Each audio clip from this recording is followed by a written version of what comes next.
Hi friends, welcome back to விவிஆரி creation. இன்றைக்கி பார்த்தீங்கன்னா நம்ம கட் ஒர்க்கில் டைப் 3 தாங்க பார்க்க போகிறோம். இது வந்து நெட் கிளாத் அட்டாச் பண்ணி நம்ம எப்படி டிசைன் மேக் பண்ணுறதுன்னு ஒரு நெக் பேட்டர்னில் வந்து சும்மா ஒரு ரஃபாக ட்ரா பண்ணி வச்சுருக்கேங்க. இப்போ வந்து நான் வந்து பார்த்தீங்கன்னா இந்த மாதிரி ஒரு நெக் ட்ரா பண்ணி அதுக்கு வந்து நெக்கோட டிசைனுக்கு அதாவது எல்லா சைட்லையுமே எக்ஸஸாக கிளாத் இருக்கா மாதிரி நீங்கள் வந்து நெட் கிளாத் உங்களுக்கு என்ன கிளாத் வேணுமோ அந்த கிளாத்தை வந்து நீங்கள் ஸ்டிச் மேலே வச்சுட்டு கண்டிப்பாக வந்து பிகினர்ஸாக இருந்தீங்க அப்படின்னா எல்லா பக்கமும் அதாவது ஒரு சைடில் 3 பின்னு இருக்கா மாதிரி குத்தி நீங்கள் ஃபுல்லாக வந்து க்ரிப்பாக வச்சுக்கோங்க. க்ரிப்பாக வச்சுட்டு இப்போ வந்து ஜஸ்ட்டு நான் உங்களுக்கு வந்து ஒரு இதில் மெயினாக பார்த்தீங்கன்னா கட் ஒர்க்கு தான். இந்த மாதிரி மெத்தட் இப்போ நான் காமிச்சிருக்க எல்லா மாதிரி இருக்கிற மெத்தட்லேயுமே சேம் இதே மாதிரி தான் நம்ம போட போகிறோம். இப்போ வந்து நீங்கள் வந்து ஸ்டார்ட் பண்ணுறது வந்து மேலே நெக் நம்ம யூ நெக் மாதிரி இருக்குல்ல, இங்கேருந்தே ஸ்டார்ட் பண்ணலாம். பட் நான் உங்களுக்கு கிளியராக தெரிகிறதுக்காக கீழே, ஏன்னா அங்கே தான் நம்ம நெட் கிளாத் கொடுக்க போகிறோம். ஸோ அதனால அந்த இடத்த வந்து நான் கவர் பண்ணி உங்களுக்கு காமிச்சிருக்கேன். பட் நீங்கள் கேட்கலாம், நம்ம வந்து மேலே இருக்க யூ பார்ட்டுக்கு வந்து நம்ம நெட் கிளாத் கொடுக்கலையே, ஸ்டிச் பண்ணணுமா அப்படின்னு கேட்டிங்கன்னா கண்டிப்பாக நம்ம ஸ்டிச் பண்ணணுங்க. ஏன் அப்படின்னா அப்போ தான் வந்து நம்ம நெட் கிளாத் வந்து நல்லா க்ரிப்பாக இருக்கும். அந்த மாதிரி நம்ம தேவையான பார்ட்டில் மட்டும் கூட வச்சு நம்ம ஸ்டிச் பண்ணலாம். பட் இது பேக் நெக்கு அப்படிங்கிறப்போ நல்லா க்ரிப்பாக இருக்கணுன்றதுக்காக நான் வந்து அந்த மெத்தடையும் ஃபாலோ பண்ணுவேன். இல்லை எனக்கு அந்த மாதிரி வேண்டாங்க, நான் மேலே இருக்கிற அந்த யூக்கு வந்து தனியாக போட்டுக்கிறேன், இதுக்கு மட்டும் நான் வந்து இந்த நெக்கு கீழே இருக்கிற அந்த பார்ட்டிஷனுக்கு மட்டும் நான் வந்து நெட் கிளாத் யூஸ் பண்ணணும் அப்படின்னாலும் நீங்கள் இந்த மாதிரியும் ட்ரை பண்ணலாம். ஸோ இந்த மாதிரியும் நீங்கள் போடலாம் அப்படிங்கிறதுக்காக தான் ஸ்டார்ட் பண்ணது. இந்த இடத்துலேருந்து நான் ஸ்டார்ட் பண்ணியிருக்கேன். இல்லை அப்படின்னா நம்ம ஸ்டார்டிங் கார்னர், அதாவது நம்ம ஷேப் ஸ்டார்ட் பண்ணியிருக்கோம் இல்லையா மேலே, அங்கேருந்து அப்படியே கீழே அந்த ஒரு ஷேப் மாதிரியே நீங்கள் கொண்டு வரலாம். இல்லை நான் சென்டரில் வந்து அந்த ஆரோ மார்க் பண்ணி காமிக்கிறேன் பாருங்கள், அந்த இடத்துல நீங்கள் வந்து அந்த யூ நெக் மேலே இருக்க அந்த யூ பார்ட்டிஷன் வந்து யூவாக இல்லாமல் ஒரு பாட் நெக் மாதிரி நீங்கள் கொண்டு வந்தீங்கன்னாலும் கொண்டு வரலாம். அது எல்லாமே உங்களுக்கு இது ரெண்டுமே சேர்ந்து இந்த டிசைனில் இருக்கும். ஓகேங்களா? ஸோ வெறும் அந்த கீழே இருக்க டிசைனுக்கு மட்டும் நீங்கள் நெட் கிளாத் கொடுக்கணுன்னா இதை மட்டும் நீங்கள் ஸ்டிச் பண்ணலாம். இல்லை நான் வந்து இதை பாட் நெக் அப்படின்னு சொல்லுவாங்க, அந்த மாதிரி நெக்கு, இல்லை நான் டிஃப்ரெண்ட் நெக்ஸ் உங்களுக்கு காமிச்சேன் இல்லையா இதுக்கு முன்னாடி அந்த ஒரு டிஸ்பிளேயில், அந்த மாதிரி நீங்கள் எப்படி போடணுன்னாலும். ஸோ நம்ம வந்து பேஸ் இதுதான், ஃபுல்லாகவே வந்து நம்ம செயின் ஸ்டிச் போட போகிறோம். அந்த நெக் கிளாத்தை ஒட்டி நம்ம செயின் ஸ்டிச் போடுறோம். இதில் ஏன் நான் வந்து செயின் ஸ்டிச்சு அவ்வளோ கிளியராக உங்களுக்கு நான் காமிக்கலை அப்படின்னா, இதில் வந்து நம்ம எவ்வளவோ ஸ்டிச்சஸ்லாம் போட்டுட்டோம். ஸோ இதில் செயின் ஸ்டிச் போடுறது வந்து கண்டிப்பாக கஷ்டமாக இருக்காது. ஆனால் வந்து நெட் கிளாத்தில் ஃபஸ்ட் டைம் போடுறப்ப என்ன ஆகும் அப்படின்னா, நமக்கு நெட் கிளாத் வந்து அந்த டேமேஜ் ஆகிறதுக்கு சான்ஸ் இருக்குது. ஸோ அந்த மாதிரி டேமேஜ் மட்டும் ஆகாமல் நெட் கிளாத்தில் ஒவ்வொரு அந்த நெட்டை வந்து இலைன்னு சொல்லுவாங்க, அந்த நெட்டில் இருக்க அந்த ஒவ்வொரு அந்த ஹோல் மாதிரி இருக்கும் இல்லையா, அந்த பார்ட்டில் நீங்கள் பஞ்ச் பண்ணுறப்ப மட்டும் கொஞ்சம் கேர்ஃபுல்லாக பஞ்ச் பண்ணுங்கள். ரொம்ப ரஃப்பாக ஹேண்டில் பண்ணிங்க அப்படின்னா என்ன ஆகும் அப்படின்னா நமக்கு வந்து அது கட் ஆகிரும். ஓகேங்களா? அந்த ஹோலில் இருக்க அந்த பார்ட் வந்து கட் ஆகும். ஸோ அதனால் கேர்ஃபுல்லாக நீங்கள் ரஃப்பாக ஹேண்டில் பண்ணாமல் கேர்ஃபுல்லாக ஹேண்டில் பண்ணுங்கள். அதே மாதிரி பார்த்தீங்கன்னா நீங்கள் வந்து கிளாத்தை லூஸாக விட்டுருந்தீங்கன்னா தான் நமக்கு ஸ்டிச் பண்ணுறது கஷ்டமாக இருக்கும். அதுக்காக தான் நம்ம வந்து சேஃப்டி பின்ஸ் வந்து அங்கங்கே நம்ம போடுறது. இந்த யூ பின் போடுறதுனால என்ன பெனிஃபிட் அப்படின்னா நமக்கு வந்து நல்லா க்ரிப்பாக இருக்கும். ஸோ ப்ராப்ளம் இருக்காதுங்க. இப்போ வந்து பார்த்தீங்கன்னா நான் வந்து நெட் கிளாத் யூஸ் பண்ணுற இடத்துல வந்து சிங்கிள் லைன் மட்டும்தான் வந்து செயின் கொடுத்துருக்கேன். மேலே இருக்க அந்த லைனில் வந்து டபுள் செயின் கொடுத்துருக்கேங்க. ஏன் அப்படின்னா நம்ம வந்து அந்த பார்ட்டில் இருக்க அந்த ஒரு நெட் கிளாத்தை மட்டும் நம்ம கட் பண்ணி எடுத்துருவோம்.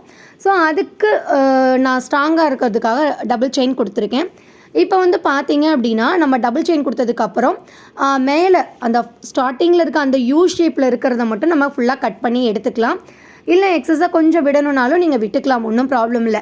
ஏன் அப்படின்னா நம்ம வந்து அவுட் சைடில், அதாவது நம்ம செயின் கொடுத்துருக்கிறதுக்கு அவுட் சைடில் வந்து டிசைன்ஸ்லாம் போட போகிறோம். கட் பீடு, சுகர் பீடு, எதுனாலும் நம்ம டிசைன் மேக் பண்ண தான் போகிறோம். ஸோ அதனால் வந்து அது ஒன்றும் ப்ராப்ளம் இல்லை. பட் இன்சைடில் இருக்கிறத வந்து நம்ம இப்போ வந்து அந்த பாட் கீழே இருக்குது இல்லைங்களா, அந்த டிசைனில் நம்ம மெயின் கிளாத்தை தான் வந்து கட் பண்ண போகிறோம். ஸோ அதனால் வந்து நமக்கு இப்போ ப்ராப்ளம் இல்லை. ஸோ இது வந்து எந்த அளவுக்கு வேணுமோ அந்த அளவுக்கு நான் கட் பண்ணிட்டேன்.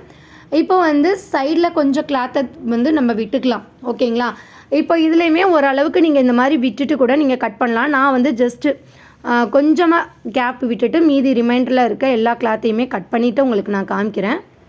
இப்போ இதில் பார்த்தீங்கன்னா என்ன மெத்தட் யூஸ் பண்ணுறோன்னா, நம்ம பேக்கில் இருக்க ஒயிட் கலர் கிளாத்தை தான் கட் பண்ண போகிறோம். இதுதான் கொஞ்சம் சேலஞ்சிங்காக இருக்கும். ஏன் அப்படின்னா நமக்கு ஃப்ரண்ட்டில் இருக்கிற அந்த நெட் கிளாத்தும் கட் ஆகிடக்கூடாது.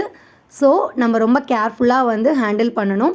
நீங்கள் வந்து அந்த ஸ்டார்டிங் ப்ளேஸ்லேருந்து கட் பண்ணுறதுனாலும் சரி, நான் வந்து என்ன பண்ணுவேன் அப்படின்னா சென்டரில் கீழே வந்து அந்த நெட் கிளாத்தை வந்து நீங்கள் கரெக்டாக சென்டரில் இருக்கிற நெட் கிளாத்தை லைட்டாக வந்து கீழே இருக்க ஒரு ஃபிங்கரை வச்சு, அதாவது நம்ம அட்டாச் பண்ண நெட் கிளாத்தை வந்து நம்ம வந்து கீழே போட்டிருக்கோம் இல்லையா, ஸோ அங்கே வந்து நீங்கள் நெட் கிளாத்தை என்ன பண்ணுறீங்கன்னா லைட்டாக வந்து நல்லா உங்கள் கையில் பிடிச்சிக்கோங்க. ஃபிங்கரில் பிடிச்சிட்டிங்கன்னா நம்ம கட் பண்ணுறப்போ அந்த நெட் கிளாத்தும் கட் ஆகாது. அதை ஸ்டார்ட் பண்ணுற அந்த ஒரு டைம் மட்டும்தான் நமக்கு கொஞ்சம் கஷ்டமாக இருக்கும். நம்ம ஸ்டார்ட் பண்ணுறப்போ, அதாவது நம்ம ஃபஸ்ட்டு கட் பண்ணுறப்போ மட்டும் நம்ம கேர்ஃபுல்லாக பண்ணணும். கீழே இருக்கிற அந்த நெட் கிளாத்தையும் கட் பண்ணிடக்கூடாது. ஸோ அதுக்கப்புறம் பார்த்தீங்க அப்படின்னா நமக்கு ப்ராப்ளமே இல்லை. இது நான் ரொம்ப ஜூம் பண்ணதுனால உங்களுக்கு இந்த மாதிரி இருக்குது. பட் உங்களுக்கு மெத்தடு தெரியுது இல்லைங்களா? ஸோ இதே மாதிரி தான் நான் ஏன் வந்து இந்த கட் பண்ணுற இந்த ஒரு டூலை எடுத்துட்டேன் அப்படிங்கிறது உங்களுக்கு பார்த்தா தெரியும். ஏன் அப்படின்னா நம்ம த்ரெட்லாம் கட் பண்ணுவோம் இல்லையா, ஸோ த்ரெட் கட் பண்ணுறதுக்கு இதெல்லாம் யூஸ் பண்ணுவாங்க டெய்லரிங்கில். இது வந்து ரொம்ப அந்த குட்டியாக இருக்கிற ஸ்பேஸில் வந்து பார்த்திங்கன்னா ரொம்ப ஷார்ப்பாக இருக்கும். ஸோ நம்ம வந்து நீட்டாக வந்து நமக்கு எல்லாமே கட் பண்ணி எடுக்கணும் அப்படிங்கிறப்போ இது நமக்கு வந்து ஈஸியான ஒரு மெத்தடாக எனக்கு தெரிஞ்சது. அதனால தான் நான் உங்களுக்கு ஷேர் பண்ணியிருக்கேன். இப்போ வந்து சென்டர்லேருந்து நம்ம கட் பண்ண மாதிரியும் கட் பண்ணலாம். இல்லைனா இப்போ நான் லாஸ்ட்டாக காமிச்சேன் இல்லைங்களா, ஸோ அந்த கார்னர்லேருந்து கூட கட் பண்ணலாம். பட் நீங்கள் ஸ்டார்ட் பண்ணுறப்போ சென்டரில் இருந்து நீங்கள் எடுக்கிறது தான் பெஸ்ட்டு. ஏன் அப்படின்னா நம்ம அதாவது நம்ம ஸ்டார்டிங்கில் கட் பண்ணுறது மட்டும்தான் கொஞ்சம் கேர்ஃபுல்லாக கட் பண்ணணும். ஏன்னா சென்டரில் வந்து நெட் கிளாத் விட்டுருச்சுன்னா நம்ம வந்து அது திரும்ப நம்ம அட்டாச் பண்ண முடியாது இல்லைங்களா, ஸோ அதனால கேர்ஃபுல்லாக பண்ணணும். மற்றபடி கார்னர் வர்றப்பெல்லாம் வந்து இதுலேயுமே வந்து கார்னரில் வந்து அதாவது நம்ம செயின் ஸ்டிச்சை ஒட்டி லைட்டாக வந்து கிளாத் இருந்தாலும் ஒன்றும் ப்ராப்ளம் இல்லை. ஏன்னா நம்ம இன்சைடில் கூட நம்ம கட் பீட் ஒர்க்கு கூட கொடுத்துக்கலாம், இல்லை திரும்ப ஒரு ஜிக்ஸாக் கூட கொடுத்துக்கலாம். அது ஒன்றும் ப்ராப்ளம் இல்லை. இந்த மாதிரி எக்ஸஸாக இருக்கிறத நான் வந்து சின்ன சிசர் வச்சு கட் பண்ணி எடுத்துக்கிறேன். ஸோ இந்த மெத்தட் உங்களுக்கு ஈஸியாக இருக்கும்னு நினைக்கிறேன். ஈஸியாக இருந்ததுன்னா கமெண்ட்டில் சொல்லுங்கள்.